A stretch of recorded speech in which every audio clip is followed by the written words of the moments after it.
Hi everyone, I'm Mike. And my name's Carl, and this is another episode of It's a Corepunk Podcast.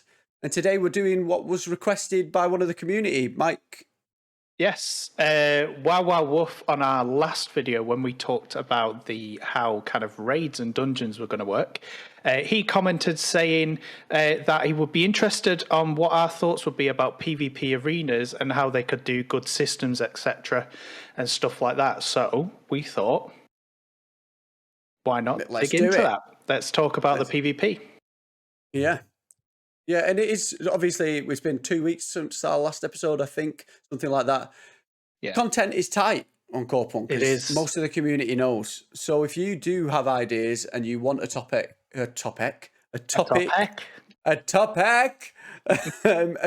discussing that we haven't discussed already, write in and we'll try and get to it because, we're happy to try and make content that you want to watch or listen to. There is stuff out there, and like I said, but it is ground we've covered, but there's also plenty of things we haven't fully covered or at least speculated on. So like today, we'll go through PvP.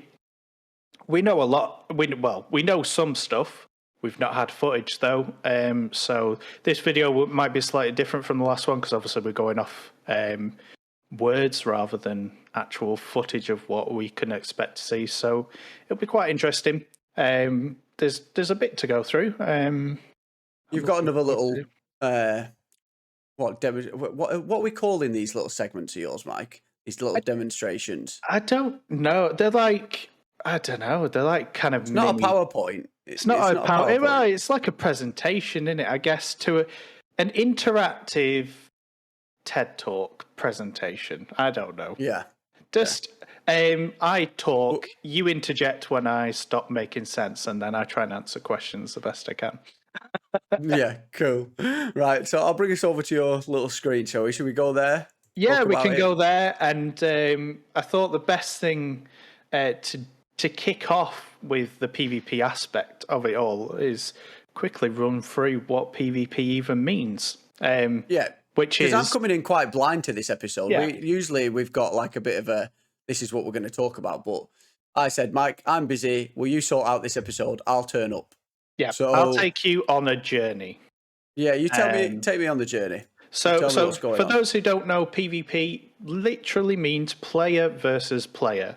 So as you know, in the last video, we talked about how we're going to fight raid bosses and non-players, characters, bosses and stuff.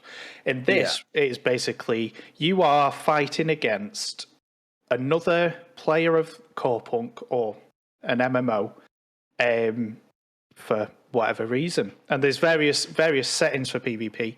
And in Corepunk, there's going to be two main settings, which is going to be open world PvP and instant PvP. And within both of those, there are kind of sub things even within them. And we'll go through those today. But I just wanted to draw, just going back to the forum post that Illumio put up, because we do have some direct quotes. So there are things we do know, which is good.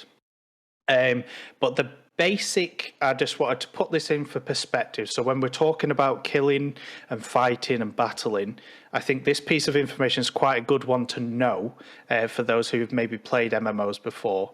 And so the time to kill in a one-on-one fight is lower than WoW, but longer than League of Legends. Now, I know what your question's going to be, Carl. I don't know how long those are. They could be 10 years. They could be 5 seconds. Much, yeah. So, for a bit of perspective, so it's shorter than WoW, but longer than League of Legends. In League of Legends, you can pretty much die in a second, 2 seconds. At the top end, if you're caught off guard, you can literally one-on-one, someone can jump on you, stun you, bam, bam, bam, your health's gone. Good night. So it's longer than that. Now, WoW arenas, typically a one-on-one, you're looking at maybe, for a standard duel, 10 to 12, maybe 15 seconds, dependent on the classes, really. But on average, we're looking there. So we're looking between one-on-one, maybe 2-3 seconds, and the top end were like 15. So we're kind of that 8-9 second one-on-one duel. So when we reference stuff later, that's just so you know when we're saying, we can quickly make quick work of that person XYZ. So we're going to start with, so we know it's player versus player. We know it's going to be in Corepunk. That's an important thing to say as well. And we know there's going to be instance, PvP, and open world. So we'll start with instance because I feel like that is a bit easier to explain and will also help paint a picture for what we can expect from the open world. Okay? Yeah, because I've got a bit of question. I've got a question regarding sort of PvP in general. So we're going into an instance PvP, and then no matter what we're wearing, no matter what artifacts I take it, because obviously armor doesn't contribute into Corepunk. No matter what artifacts. So does everything just go to a base level? How do you know what I mean? How do we balance it? How do they usually balance it? So there are several ways to do it. Guild Wars, for example, they have exactly the same skills, the same armor. However, when you enter an instance PvP world or an arena or a battleground, the spells, the skills, all the things that encapsulate your player will have a specific, so the stats might be different because in PvE, when you're fighting a boss, the warrior's double axe number 5 skill spins really good and it hits for a lot of damage.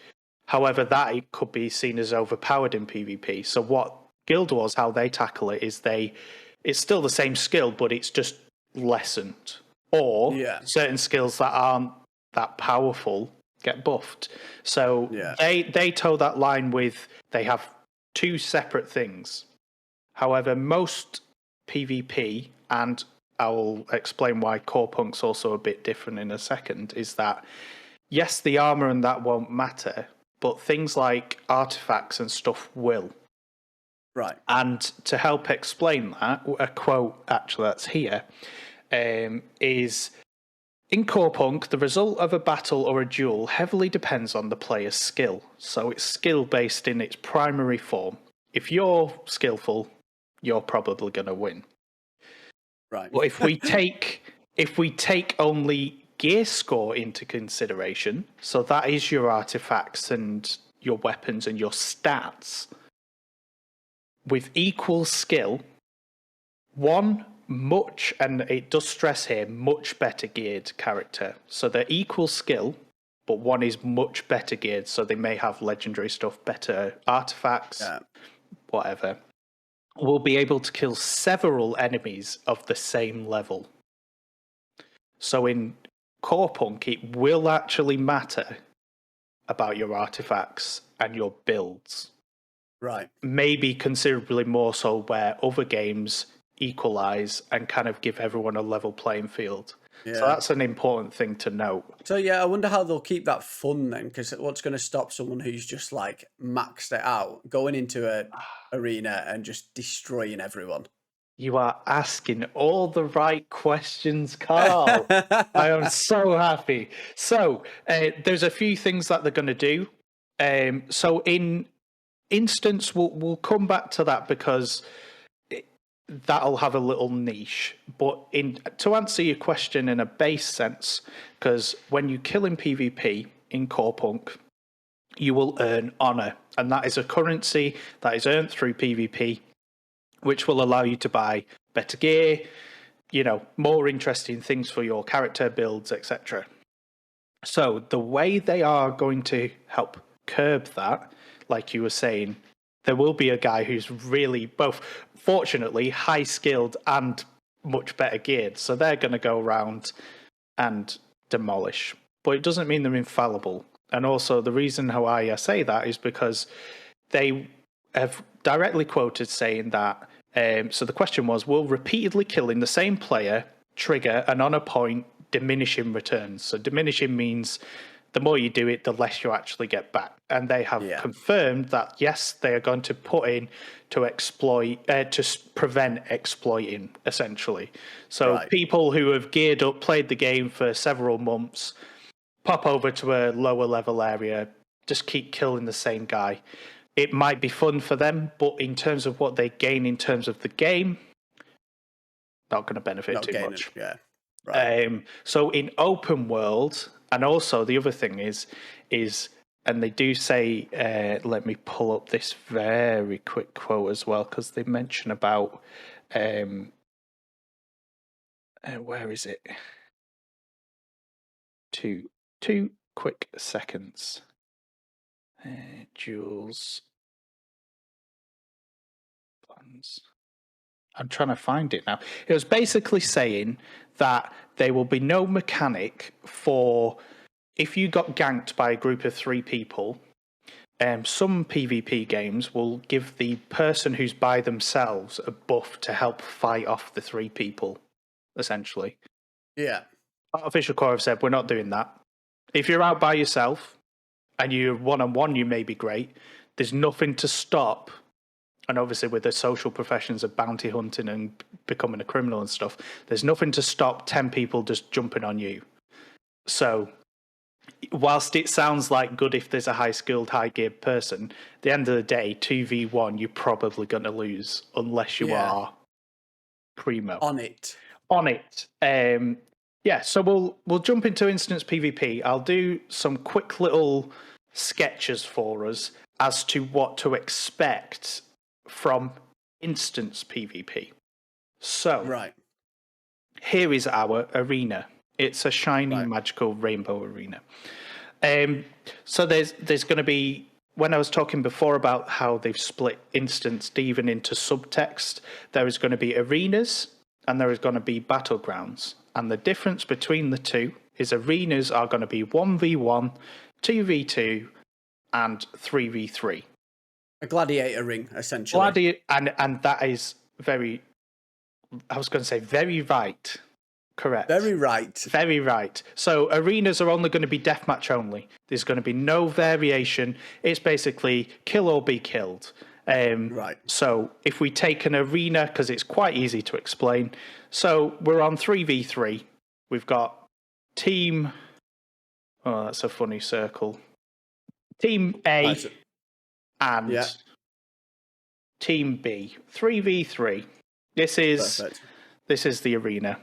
Usually you'll find the arenas, they like to theme them. So it could be like a Corepunk Neolithic city arena. It could be out in the wilds. It could be underground where the dwarves live. They usually like to theme them. Yes, so they're not like places you can visit in the open world. Then these arenas, they're not like it's not just a segment of the map that is then instanced into you fighting around it. You know what I mean? It's not an invisible walled area of the map sort of thing, just instanced. You know what I mean? It might be the way they've said. So the way you're going to join instance PvP, and this is crucial, is that you join them from cities. So that's not to say that the arena then isn't in the world somewhere where you can only get teleported to it from a city. So you might be able to pass an arena and obviously can't interact with it, but you may be able to. I don't know if that's their intention or whether it'll just be a separately loaded, themed. So it looks like it could be part of that world, but not necessarily discoverable in the open world. So how they make it interesting, obviously there's builds, and your team build is going to be crucial because obviously certain classes will excel against other classes, the classic rock, paper, scissors. But the issue is if you're all rocks and they're all paper, you're going to lose. So obviously you want to kind of hedge your bets and go for maybe 2 rocks and a scissor. And that's generally how it kind of works. And the way they make it interesting is they'll put obstacles in the way. So they could put pillars, they could boxes, they could put a river, like to add kind of variety into the fact rather than them all just going on your marks, get set, right, you take him, him, we'll take him down, he's out, right, go for him. Because whilst that is fun,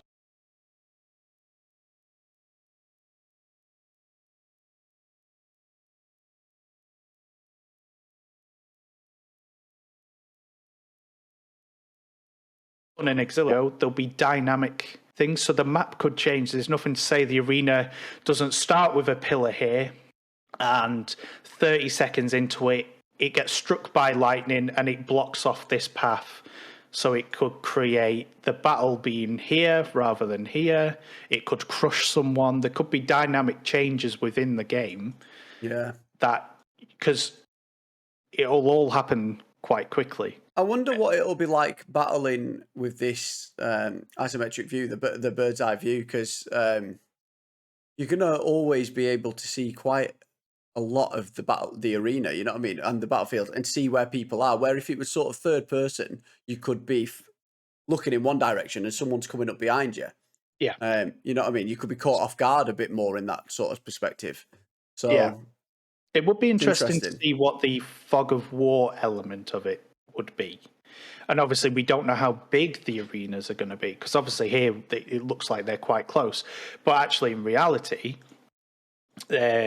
rather than them being kind of that, they may literally be specs like this. And the arena could actually be quite big. So they're coming in and they're fighting here, and two of the reds are here. They're engaged in combat. The third red has snuck round. There could be like a tree here, and they've come round, and they could gank them that way if the fog of war does it that way. So yeah, in the open world, in open worlds, you can see where your friends. You know what I mean? You can always see where your friends. Yeah, so, and also you generally find in PvP that that's one of the things you have to keep tabs on. You engage in a battle, and especially in PvP, obviously it's a bit easier in arenas because you should know there is 3 other people. And if you can only see 2, a good communication tool is I can't see the third person. Where is the Pain Reaper?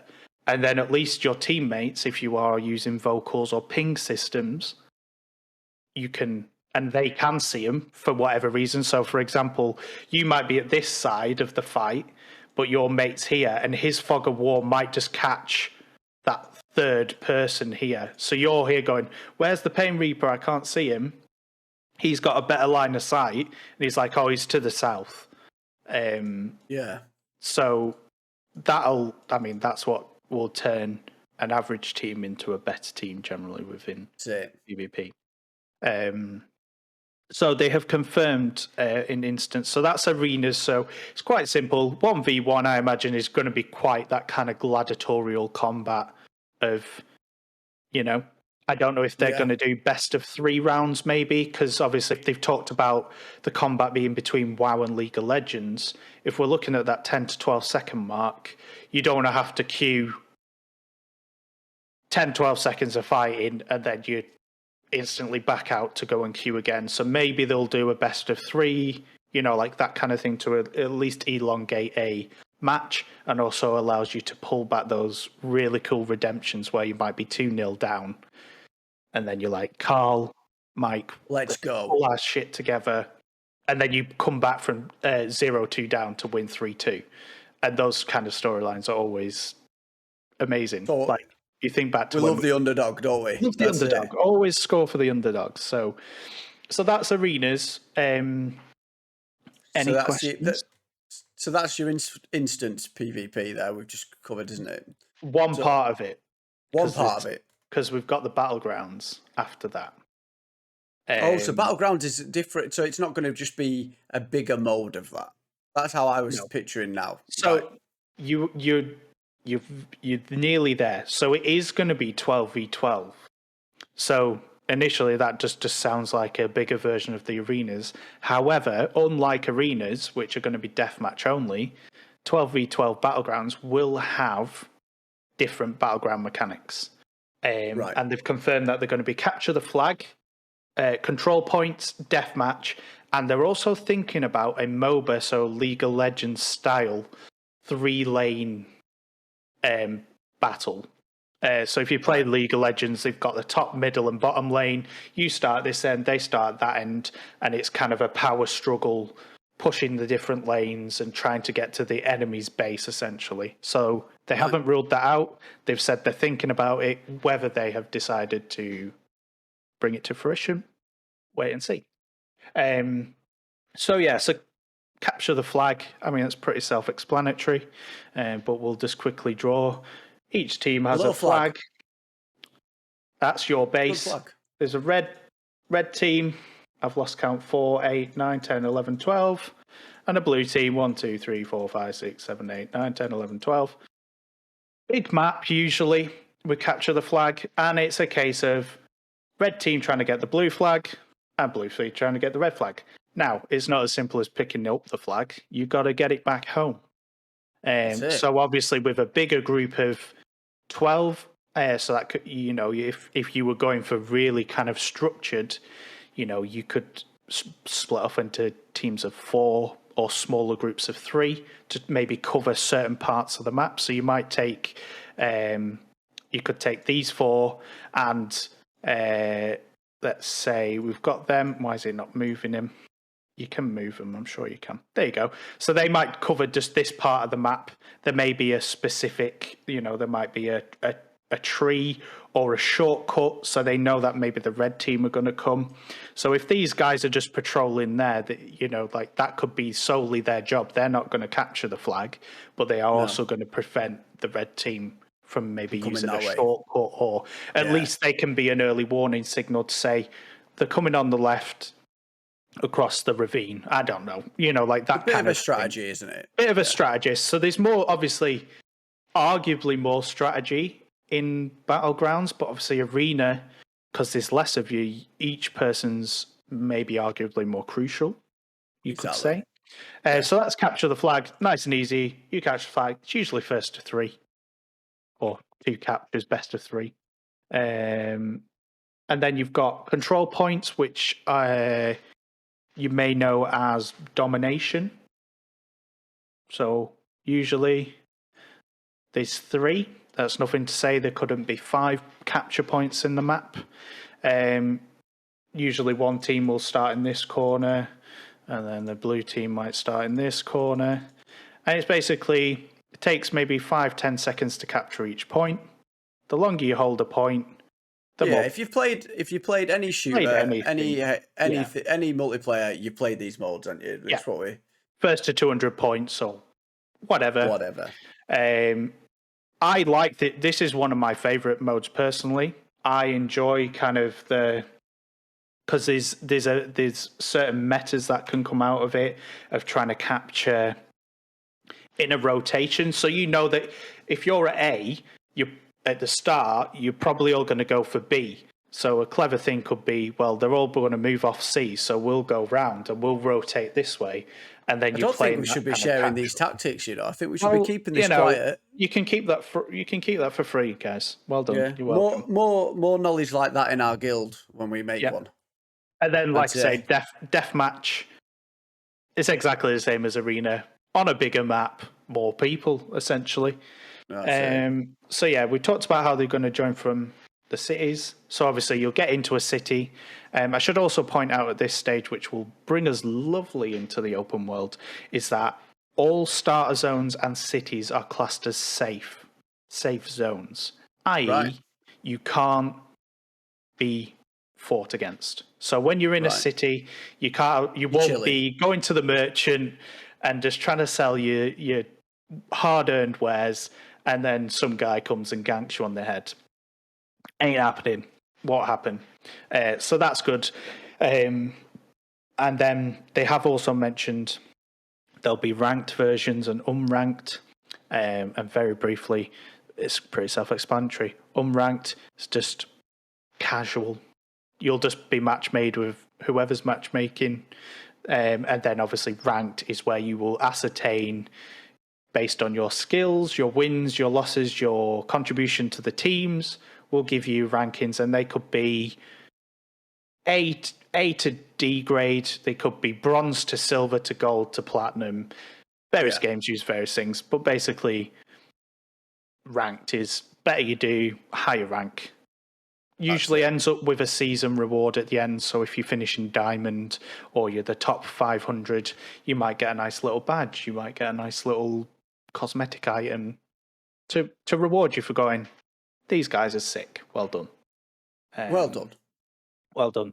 So yeah, so like I say, the cities are going to be safe, but not fully. Not fully. Which sounds why contradictory because there's a cool little extra bit of PvP that often gets overlooked in MMOs in general, and that is dueling. So there can be instigated one-on-ones within the open world that only allows you two to fight, and that is dueling. So in cities, whilst they are safe zones, you can instigate, and obviously in the open world as well, a duel. So say me and you have got beef. I don't think sugar belongs in tea. You're like, no, Mike, it's always two sugars. Settle it. Let's settle it once and for all. Let's settle it. Settle it. So I can challenge you to a duel, and what it'll do is obviously send you an invite saying, Mike Plays wants to kick your ass. Do you accept? And you can accept and decline. I believe you can turn it off, so if you just aren't interested in that, you can turn it off, yes. so you won't get those invites. And is that for all PvP mechanics? To take it, you can just decide to play either PvP, PvE, or a bit of both. Yes, up until a point, and we will get to the point once we talk about the open world. But yeah, for the most part, if you don't want to engage, they won't force you to engage. However, there are certain aspects of the game and the map where that choice is taken away from you, essentially, if you think of it like that. Right. So yeah, and then basically dueling. I mean, you could say we could have a gentleman's agreement. Whoever wins this gets 500 gold. I don't know. Or right. has Can to you make put that down as a make... wager then? Is there some sort of wager of like whoever wins this duel, you get certain that, or games, do you just do a trade? Yeah, certain games would. They've not said whether they're going to implement it. It would make it very interesting if they do. It'd be cool that if you could say, "Look, let's duel, and I'm going to put my best artifact on the line." On the line, yeah, and also it would prevent scammers as well, because if it is you put the item in, they put the item in, it goes into the ether whilst you duel, and then obviously the winner takes the spoils. Because obviously, what can happen on gentlemen's agreements? I'll duel you for 2,000 gold, and then they don't give you it even if you win, and then obviously that can just create upset. So that's to be seen. But I thought that was a cool little bit of pushing us into kind of the open world, because whilst it's kind of instanced in its own unique way, is obviously in the open world. You're not going to a 1v1 arena. It's ever so slightly different. Which then brings us to open world PvP, which I think, as far as Corepunk is concerned, going to be quite a prominent part, because obviously we know the world they are trying to create and how big the world is and what's in it. I feel like open world PvP may have a quite a strong place. Maybe not on all servers. Maybe there'll be certain servers where people start interested and they go, well, if you want the fun of beating the shit out of people, this is the server to go on. Maybe. So we'll see about that.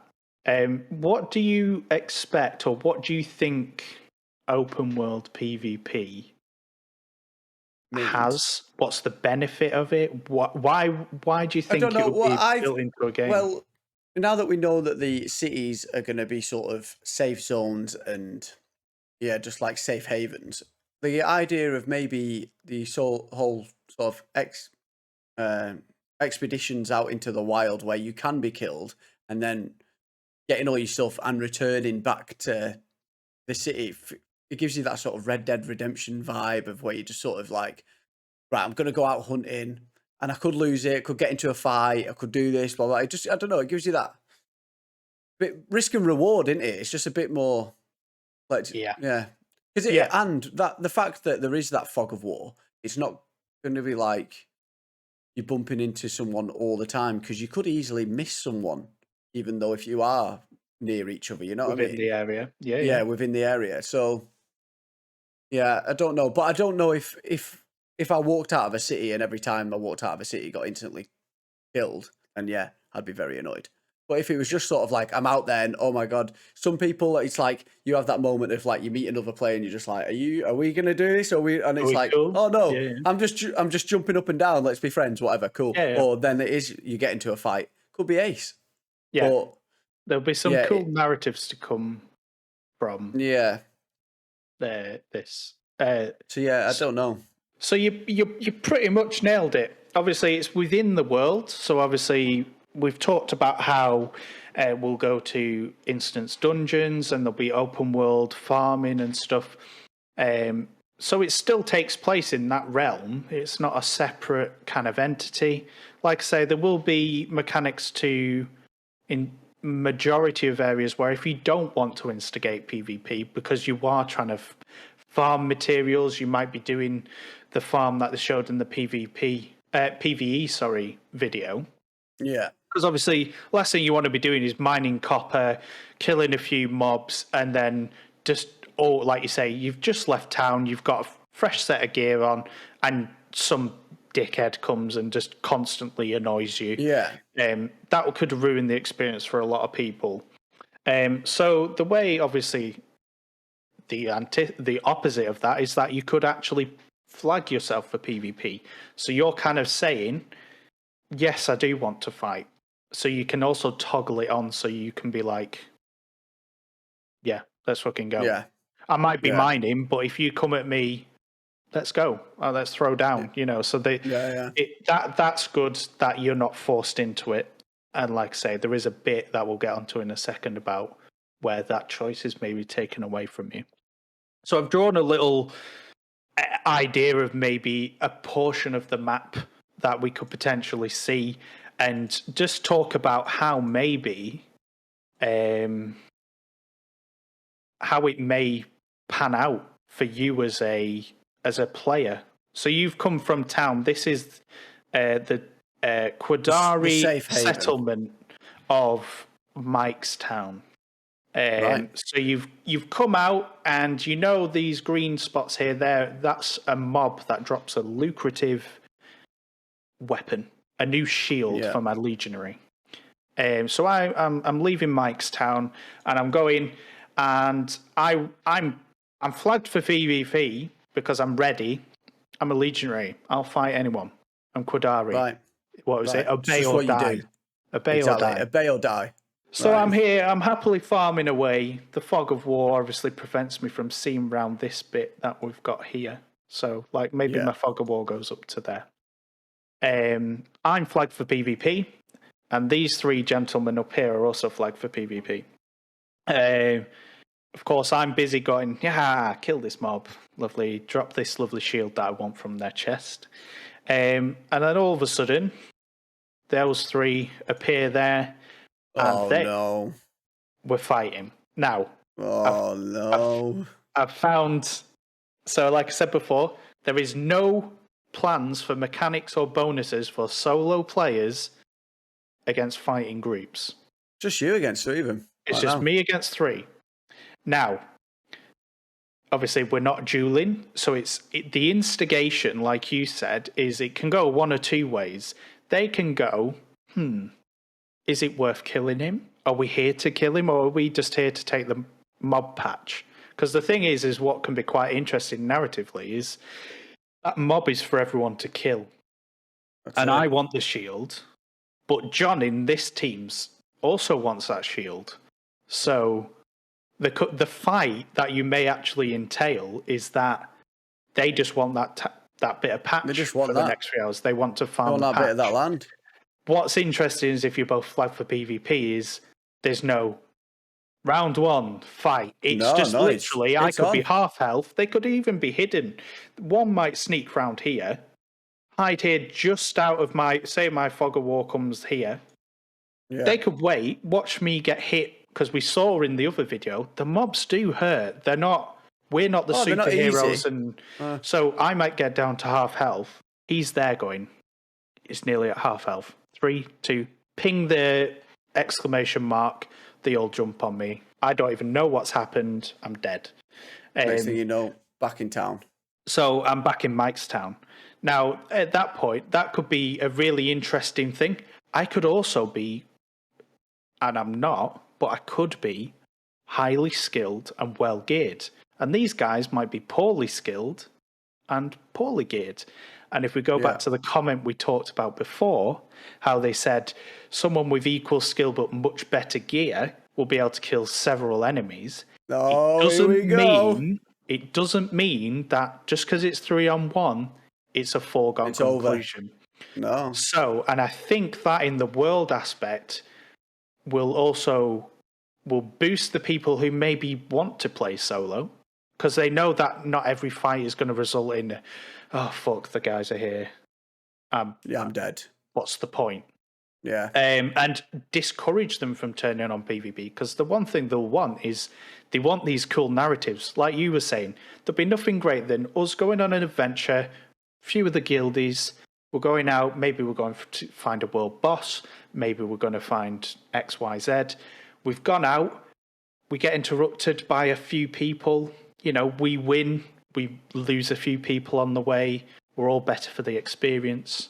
And then coming back into town, the stories we can tell around the fire whilst we're having a flagon of mead. Like, they're the things. Flagon of mead. The flagon of mead. And they're the things that open world PvP brings, as opposed to, not saying that instance PvP doesn't bring it, but it's those stories are really excited cool. there. Getting me excited. So it's like, we're leaving town. We don't know what we're doing. Make sure you've got some potions. Make sure you've got some boosters. Let's get out there, Yeah. And you may be unsuccessful. That's the other thing, is you may go out with the best intentions. You've got your potions. We're hyped up. We're going to get Carl that new lightning staff, whatever it is. Yeah. And it could just be an hour and a half of corpse running, going back to our corpse, ending back in town. Yeah. We could always be on the back foot, because you've got to also remember, if we are mindlessly killing people, we can become criminals.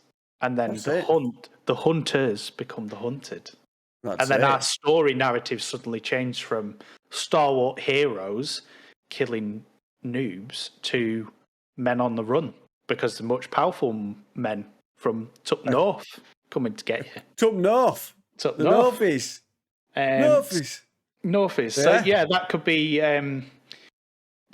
it. And now this is the bit where I think I've nearly got you here with PvP. So there's more to PvP? I thought we were done. I've brought us back to the starting screen. You don't. I'm not going to draw any mechanics, because this is drawings. No more drawings. But this is a direct quote. Right. And there's two. So I'll start with one. In our view, actually, it's 3 quotes. Maybe there's 4, who knows? No, so the first one is, in our view, open world PvP is comfortable for solo players and small groups. We don't want to encourage Zerg-style tactics. Now, I hear you saying, Mike, what's a Zerg-style tactic? Mike, what's a Zerg-style tactic? I've got you covered, my friend. So Zerg-style has its origins in StarCraft. They are a race that you can play in StarCraft. And they are basically, think en masse. If you throw enough shit, it will stick. Right. So think of, rather than having Lord of the Rings, so you got the Fellowship. They're few, but they're good at what they do.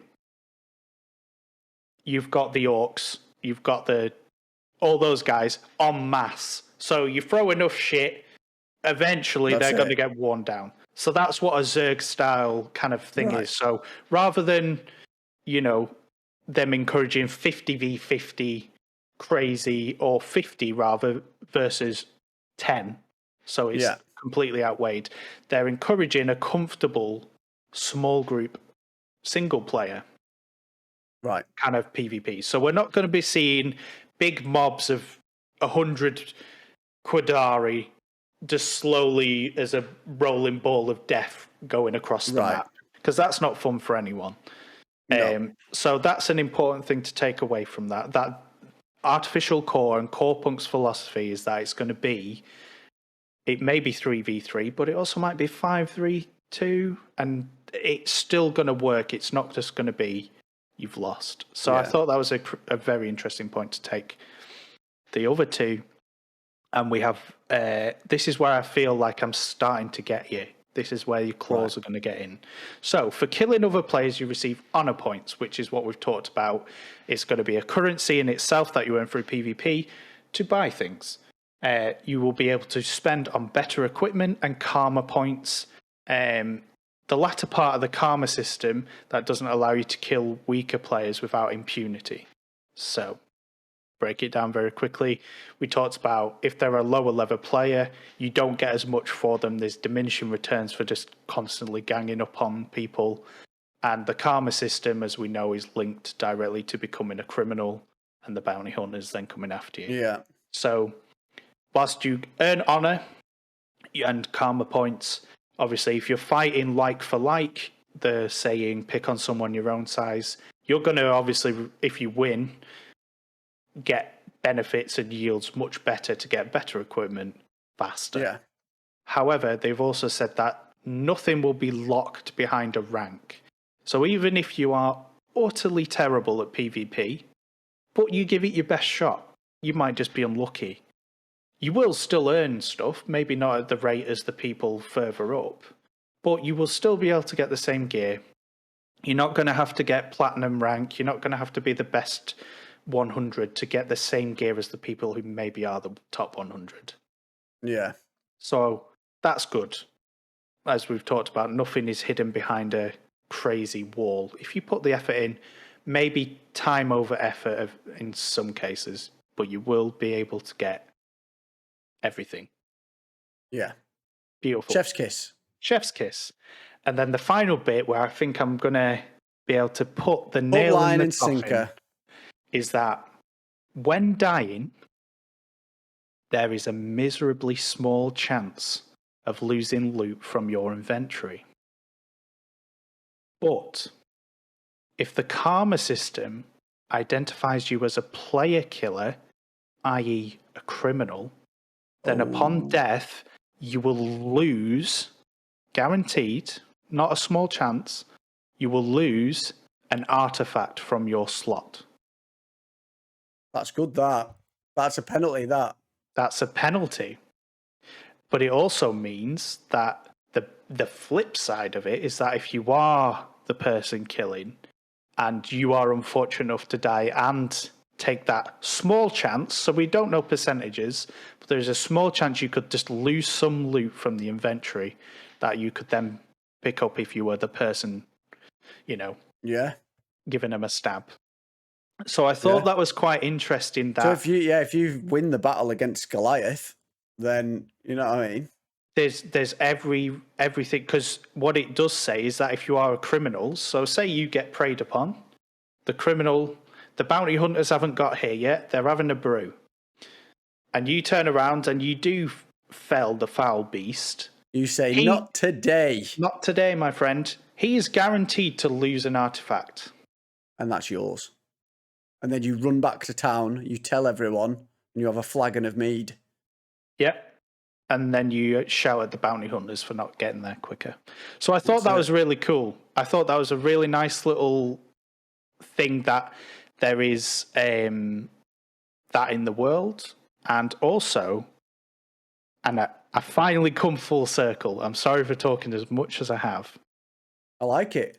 But there will be parts of the map where the risk of losing things is higher and you don't have the choice. So do you remember at the start I was saying there was a bit where they would talk about, where I said at some point it's out of your hands. So there will be parts in the world where you cannot turn PvP off. And similar, I imagine, to RuneScape for any old people like myself who played RuneScape many years ago. There is a thing in RuneScape called the Wilderness, which is a PvP open zone. And the further you go in, the better the rewards. However, the higher the risk, because more people can kill you. There's usually baddies there that are not players. So you not only are fighting dragons and stuff. So that will be in the game. So there will be parts of it where I said before, you do have the choice, but the choice in some aspects is never to go to those parts of the map because, again, if you don't want to do that, that's fine. And I can see the argument of people going, well, that's unfair. But like we said just previously, you will still earn the same amount of currency doing those things eventually. It may just be a slower or a different route, and eventually you will get the same stuff. So before we end it today, will you be playing with PvP toggled on, or will it be something that you toggle on and off as you go in?